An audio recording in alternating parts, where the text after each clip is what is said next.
ಈ ಅಂಜದ ಎದೆಯಲ್ಲಿ ನಂಜೇ ಇಲ್ಲ, ತಗ್ಗುವಾಳಲ್ಲ, ತಲೆ ತಗ್ಗಿಸಿ ಬಾಳಲ್ಲ. ಸಂತೋಷವಾಗಿ ಇರೋದು ಬೇರೆ, ಸಂತೋಷವಾಗಿ ಕಾಣಿಸ್ಕೊಳ್ಳೋದು ಬೇರೆ. ಯಾವಾಗಲೂ ಸಂತೋಷವಾಗಿ ಇರೋ ತರ ಕಾಣಿಸ್ಕೋಬೇಡಿ, ಸಂತೋಷವಾಗಿರಿ.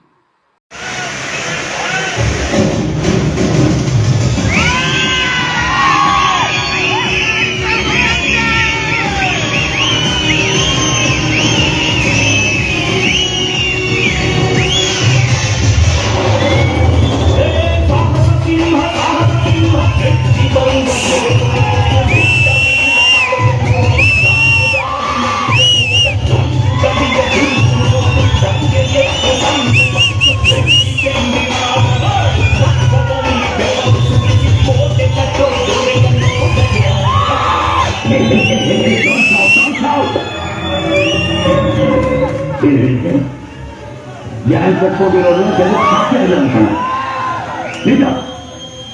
ಆದ್ರೆ ನನ್ನ ಹತ್ರ ಇರೋರೆಲ್ಲ ನಾನ್ ಸೇರಿಸಿ ಕಟ್ಕೊಂಡಿರೋ ಗ್ಯಾಂಗ್ ಅಲ್ಲ, ಪ್ರೀತಿಯಿಂದ ಸಾವಾಗೆ ಬಂದು ನನ್ನ ಸೇರ್ಕೊಂಡಿರೋ ಗ್ಯಾಂಗ್. ಇದು ಪ್ರೀತಿ ಅಭಿಮಾನದ ಸಾಮ್ರಾಜ್ಯ. ಈ ಸಾಮ್ರಾಜ್ಯಕ್ಕೆ ನಾನೇ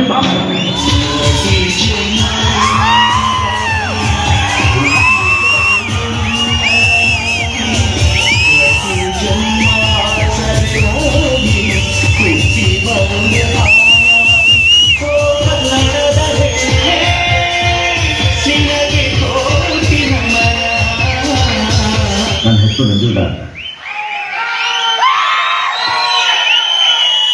ನನಗೆ ಇನ್ನೊಂದು ಹೆಸರಿದೆ.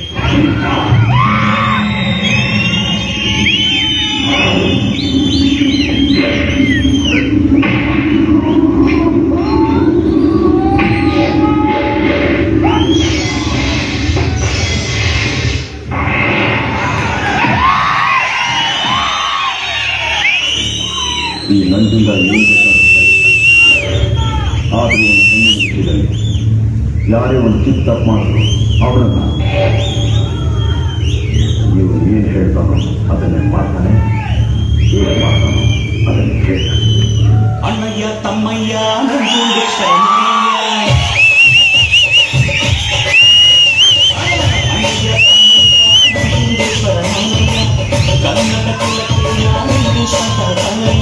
ಸಾವಿರ ಜನಕ್ಕೆ ಧೈರ್ಯ ಹೇಳೋದ್ಕಿಂತೂ ಹೇಳುತ್ತೋ ಒಬ್ಬನ ಮುಗಿಸೋದೆ ಬುದ್ಧಿ.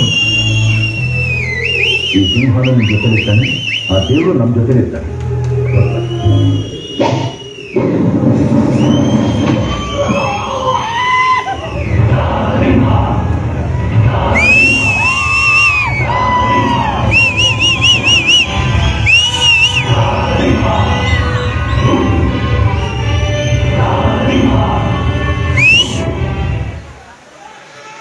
ಅದು ನಾಗರ ಹಾವು. ನಾನಿನ್ನು ಚಿಕ್ಕ ಹುಡುಗ, ಅದು ಹೆಂಗೆ ಜ್ಞಾಪಕ ಐತೆ ಅಂದ್ರೆ, ನಮ್ಮಮ್ಮ ಇನ್ನೊಂದು ಸಿನಿಮಾ ಕರ್ಕೊಂಡೋಗಿದ್ರು, ವಿಷ್ಣು ಸರ್ ಸಿನಿಮಾಗೆ. ಅಲ್ಲಿ ನಾನು ಥಿಯೇಟ್ರಲ್ಲಿ ಅಮ್ಮ ಅಮ್ಮ ರಾಮಾಚಾರಿ ರಾಮಾಚಾರಿ ಅಂತ ಕೂಗ್ತಾ ಇದ್ನಂತೆ. ಅಂದ್ರೆ ನಾನು ಅವಾಗ ಗೊತ್ತಾಯ್ತು ನನ್ನ first cinema Ramachari Vishnu sir ನೋಡಿರೋದು ಅಂತ. ನೋಡಿ, ಅದೇನೋ ಗೊತ್ತಿಲ್ದೇನೋ ಅವರ ಬರ್ತ್ಡೇನೂ ಹಂಚ್ಕೊಂಡಿದ್ದೀನಿ. ನಾನು ಹುಟ್ಟಿದ್ದು ಸೆಪ್ಟೆಂಬರ್ 18. ಯಾವಾಗ ಬರ್ತ್ಡೇ ಮಾಡ್ಬೇಕಾದ್ರು ನಾನು ಅವ್ರಿಗೆ ಸಿಕ್ಕಿದಾಗೆಲ್ಲ ಹೇಳ್ತಿದ್ದೆ, ಸರ್ ನಾವು ಒಂದ್ಸತಿ ಇಬ್ರು ಸೇರಿ ಬರ್ತ್ಡೇ ಮಾಡ್ಬೇಕು ಅಂದಾಗ, ನಾವು ಸೇರೋ ದಿನ ಎಲ್ಲ ಬರ್ತ್ಡೇ ಬಿಡಿ ಅನ್ನೋರು. ತುಂಬಾ ಸತಿ ಅವ್ರ ಮನೆಗೆ ಹೋಗ್ತಿದ್ದೆ. ಏನಂದ್ರೆ ಅವ್ರ ಮಾತುಗಳು ಕೇಳ್ಬೇಕು. ಅವರು ತುಂಬಾ ಒಳ್ಳೆ ಮಿಮಿಕ್ರಿ ಆರ್ಟಿಸ್ಟ್. ನಿಮ್ಗೆ ಗೊತ್ತಾ, ಸಿಕ್ಕಾಪಟ್ಟೆ ಅದ್ಭುತವಾದ ಮಿಮಿಕ್ರಿ.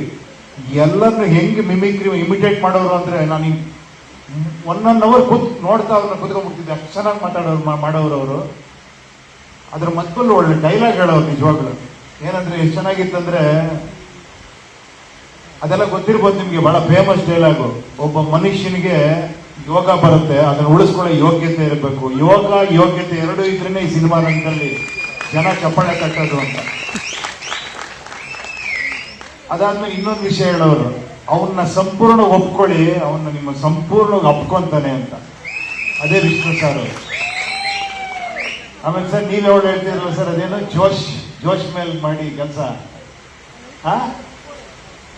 ಹೋಶ್ ಅವ್ರ ಜೋಶ್ ಅಲ್ವಾ? ಏನಂದ್ರೆ ಸ್ಟ್ರೆಸ್ ಮಾಡ್ಕೊಂಡು ಸಿನಿಮಾ ಮಾಡ್ಬೇಡಿ, ಖುಷಿಯಾಗಿ ಸಿನಿಮಾ ಮಾಡಿ ಅಂತ ಎಲ್ಲರನ್ನೂ ಖುಷಿಯಾಗಿಡೋರು.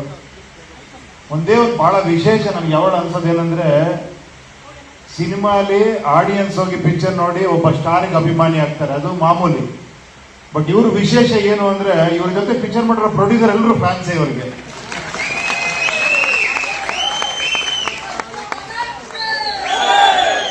ಆಮೇಲೆ ಇಲ್ಲಿ ನಿಮ್ ಬಗ್ಗೆ ಒಂದು ವಿಶೇಷ ಹೇಳ್ಬೇಕು ಅಂದ್ರೆ, ನನ್ನ ಲೈಫಲ್ಲಿ ನೋಡಿಲ್ಲ ಒಬ್ಬ ಕಟ್ಔಟ್ಗೆ ನೀವು ಹಾಕ್ತಿದ್ದಂತ ಇದೆಯಲ್ಲ ಹಾರಗಳು ಯಾರಿಗೂ ಹಾಕಿಲ್ಲ. ಯಾವಳು ಕಟ್ಔಟ್ ಅಂದ್ರೆ ಆ ಥರ ಮೇಲಿಂದ ಕೆಳಗಡೆಯವ್ರಿಗೆ ಹಾರ ಹಾಕಿ ಸಂಭ್ರಮಿಸ್ತಾ ಇದ್ರಿ. ಅವ್ರ ಹಾಡು ಅವ್ರು ಅದೇ ತರ ಬದುಕಿದ್ರು.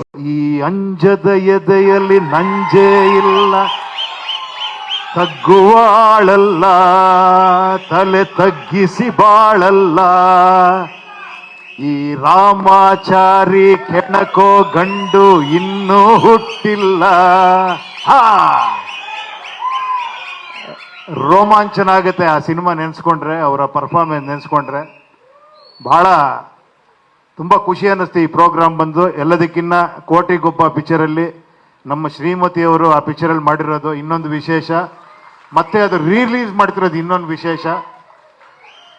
ಅವ್ರ ಸಿನಿಮಾಗಳೆಲ್ಲ ಅವಾಗ ರಿಲೀಸ್ ಆಗ್ತಾನೆ ಇರಬೇಕು, ನಾಗರಾವ್ ಮತ್ತೆ ಬರಬೇಕು ಅಲ್ವಾ. ಹಾಲುಂಡತ್ ಅವರು ಸಿನಿಮಾ ಸ್ಕೂಲ್ ಬಂಕ್ ಹೊಡೆದು ಬಂದು ನೋಡ್ತಾ ಇದ್ದೀನಿ. ಆ ಸಿನಿಮಾ ಅಲ್ಲಿ ವಿಷ್ಣು ಸರ್ ಹೋಗ್ಬಿಡ್ತಾರೆ ಅರ್ಧ ಪಿಕ್ಚರ್ಗೆ. ಅವ್ರು ಹೋಗಿದ ತಕ್ಷಣ ಥಿಯೇಟ್ರಿಂದ ಆಚೆ ಬಂದ್ಬಿಟ್ಟೆ ನಾನು. ಏನ್ರಿ ಹಿಂಗ್ ಮಾಡ್ತಾರೆ ಇವರು ಅಂತ. ಸೊ ಆ ಥರದ್ದೊಬ್ಬ ಫ್ಯಾನ್ ನಾನು.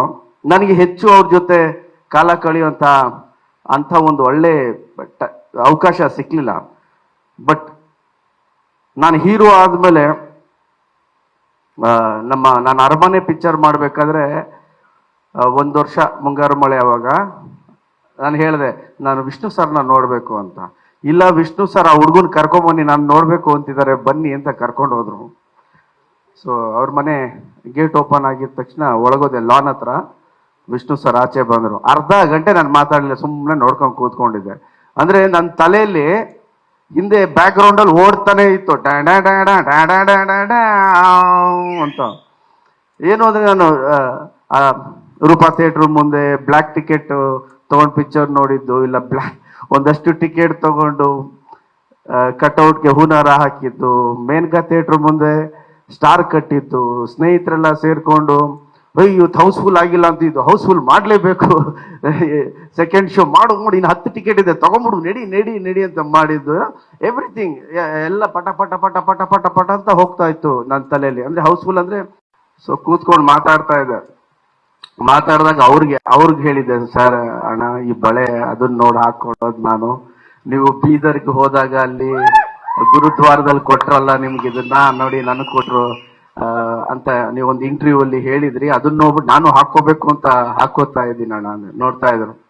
ಕೊನೆಗೊಂದು ವಿಷಯ ಹೇಳಿದ್ರು, ಸಂತೋಷವಾಗಿ ಕಾಣಿಸ್ಕೊಳ್ಳೋದು ಬೇರೆ, ಸಂತೋಷವಾಗಿ ಇರೋದು ಬೇರೆ. ನೋಡಿದ್ರೆ ನೋಡಿ ಗಣೇಶ್,